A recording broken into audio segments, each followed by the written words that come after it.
We always talk about how expensive cars are, but I've got a little secret. Some cars are actually at the bottom of their depreciation curve. And a lot of them are really good cars for car enthusiasts like us and you, but not everybody knows about it yet. So today we are looking at 10 fun cars that cost less than 10 grand, and we're gonna decide which one is the best. I'm James, he's Justin.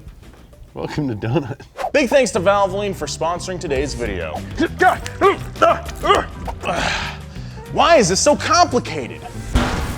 Ahoy, Donut Boy! Looks like you're struggling to fill the old Diffie. I don't get it, Dr. John Ellis. These bottles are designed for gear oil, but they're still not practical to use in tight spaces. There's gotta be a better way. You know, I thought the same thing when I invented Valvoline back in 1866. All it takes is one moment to spark innovation. No way, that Valvoline guy is still here?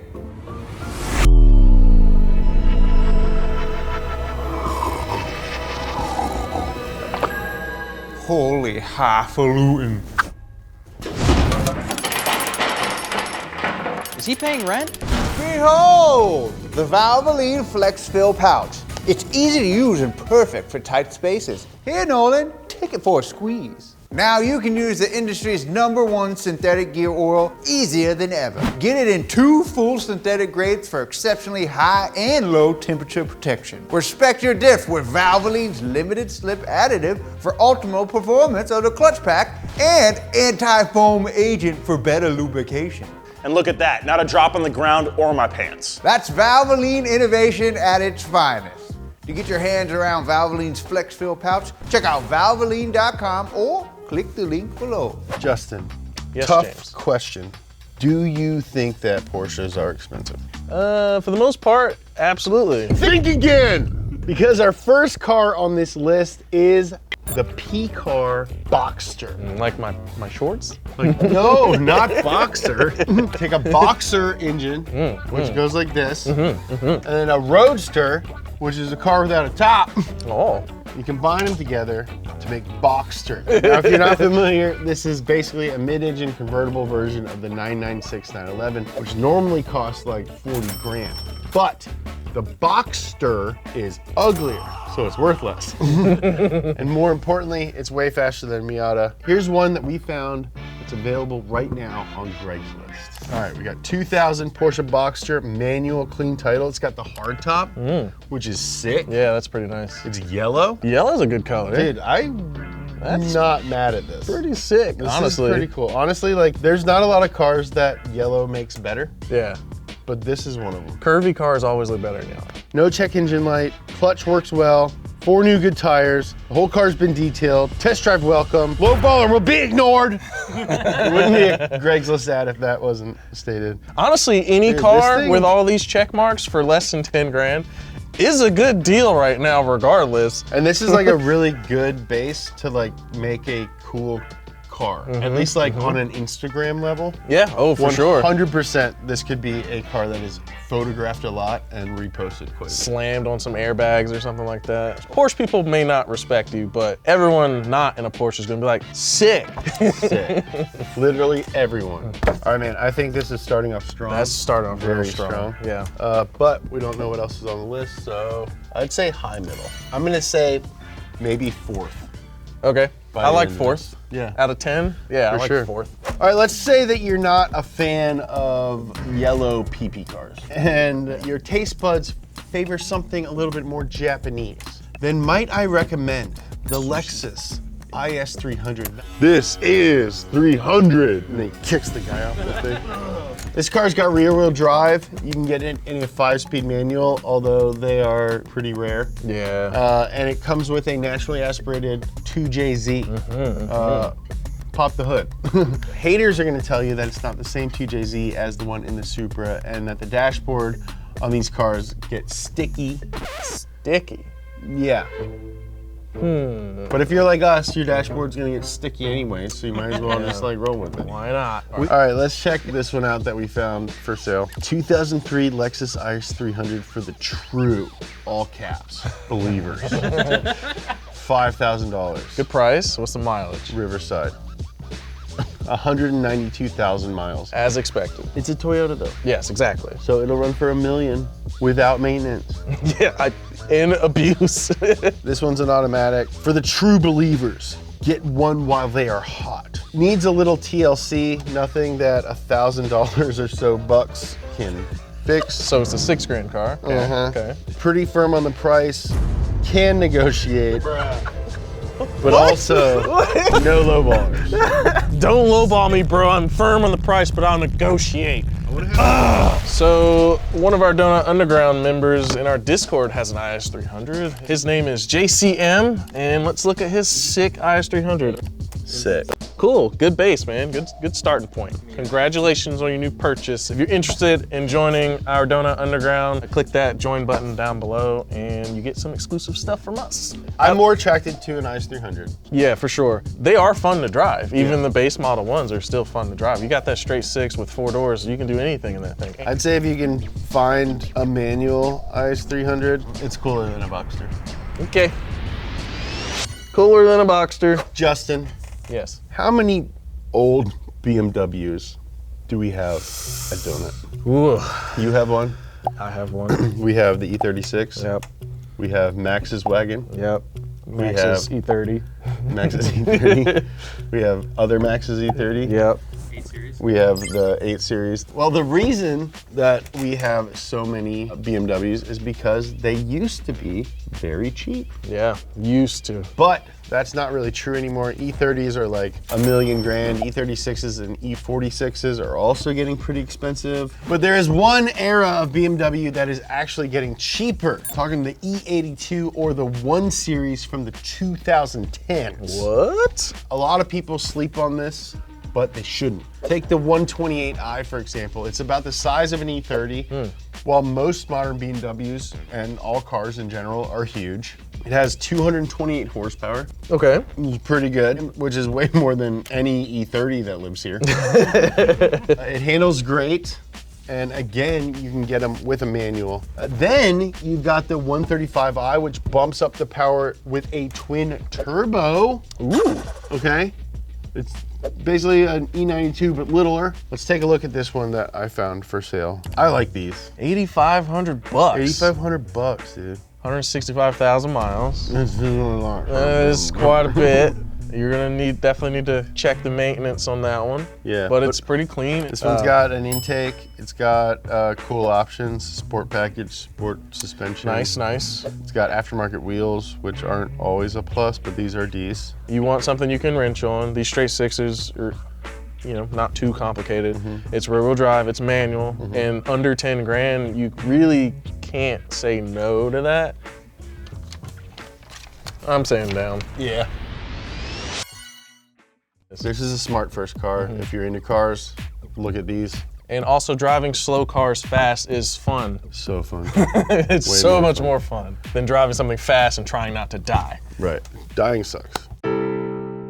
Perhaps you'd rather hit the trails. A lot of the go-to options from a few years ago are pricey, but the next vehicle is just as capable and way more affordable. I'm talking about the Nissan Pathfinder / Infiniti QX4.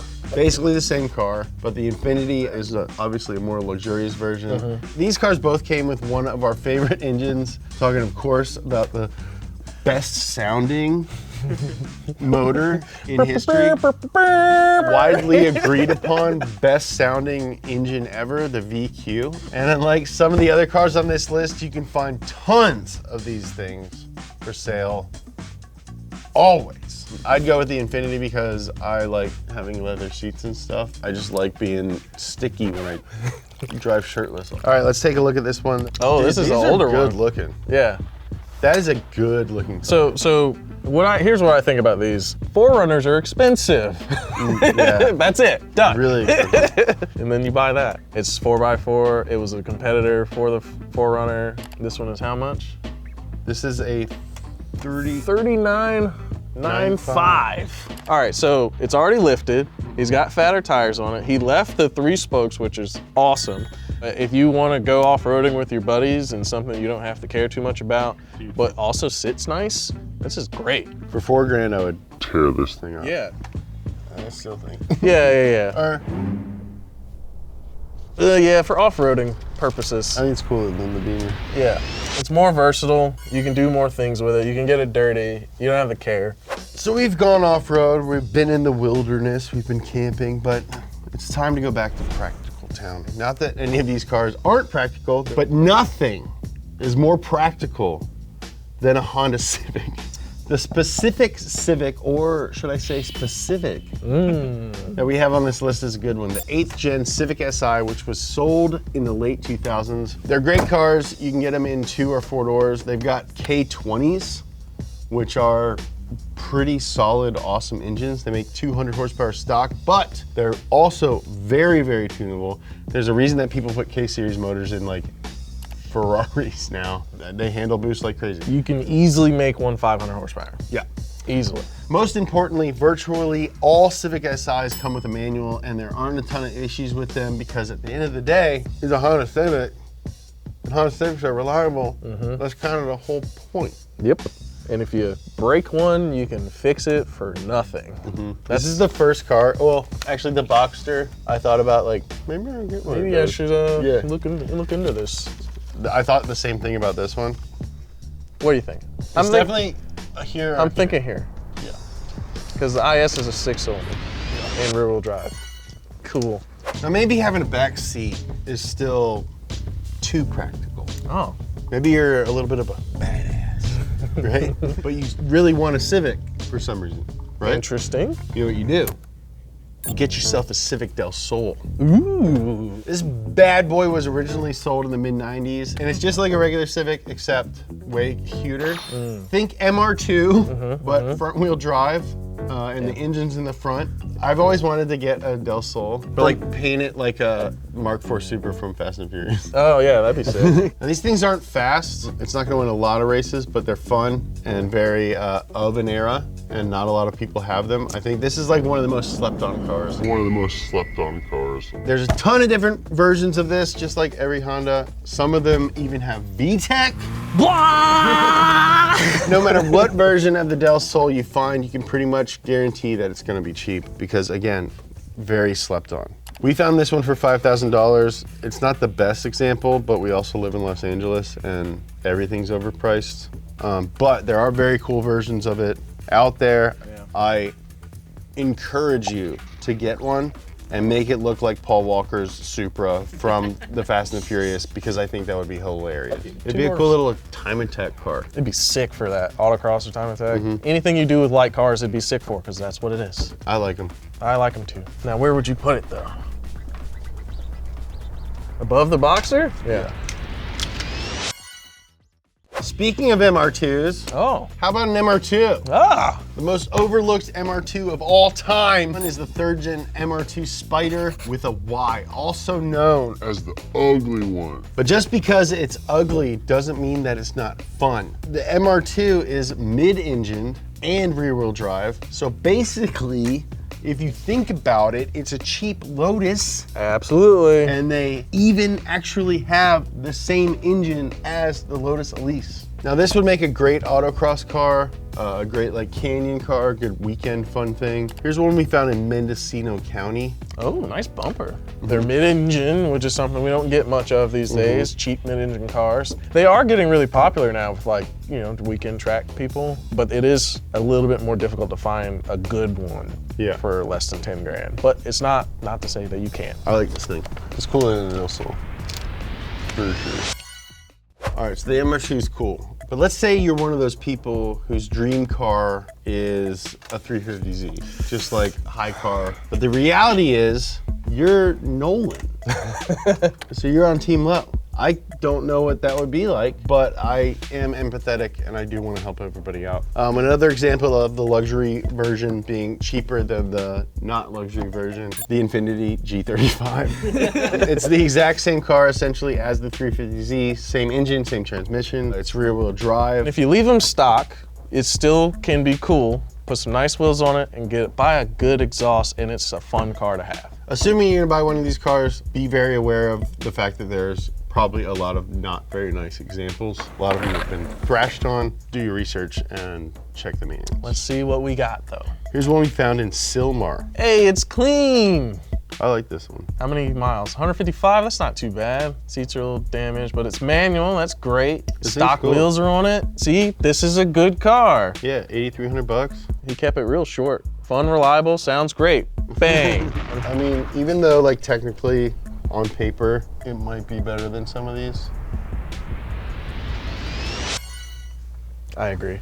Well, let's crank up the Hurspurs, Justin. What do you buy if you want a Hellcat, but you can't afford an 84-month loan with 32% APR?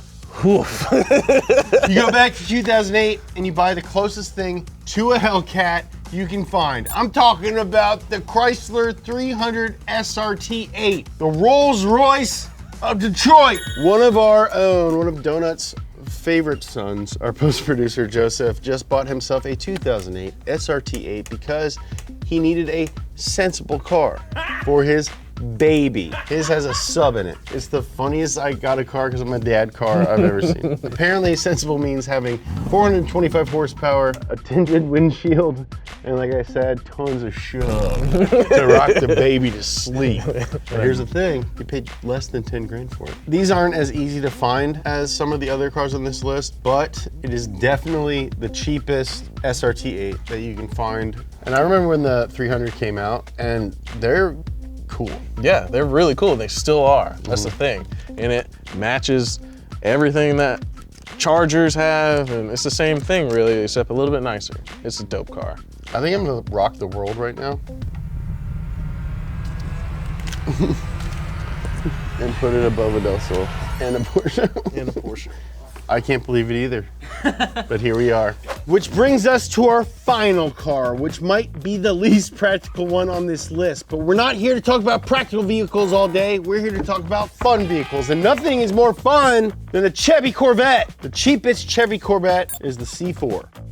Engine options in these bad boys range from 200 horsepower all the way up to 330. Woo! It's smoking, and it's got one of the most quintessential Corvette bodies ever. This is the Barbie car. You can spend a lot of money on a C4 Corvette, but if you don't care about things like comfort, you can find really cheap ones, like this one that we found for 9,500 bucks. Dude, these are cool. They're dope. Dude, and I love with Corvette, like you open the hood, The it whole opens thing, the yeah. cool way. Cool seat, looks very adjustable. C4 Corvette. I know these are kind of difficult to work on, but besides that, I agree they're the most slept on Corvette. They have some of the coolest wheels, the little razor blades. Saw blades. Saw blades. Oh, they have saw blades and salad shooters. I think these are pretty cool. I think it's dope. It's got pop-up lights. It's retro right now. That's a really nice one for $9,500. You can buy them beat up for much less. Yeah. Where do you put it though? Definitely better than BMW. You're putting it high. Yeah. Oh man. And on that bombshell, thank you for watching this video and everything else on Donut. Hit the subscribe button. We're about to hit 7 million subs. Be there for it. Be there for it. We'll have 7 million subscriber stickers currently being designed right now. Follow Justin on Instagram. At Justin Freeman. Follow me at James Pumphrey. Go pick up a camera. Go hang out with your friends. Go buy a car. All right. Bye.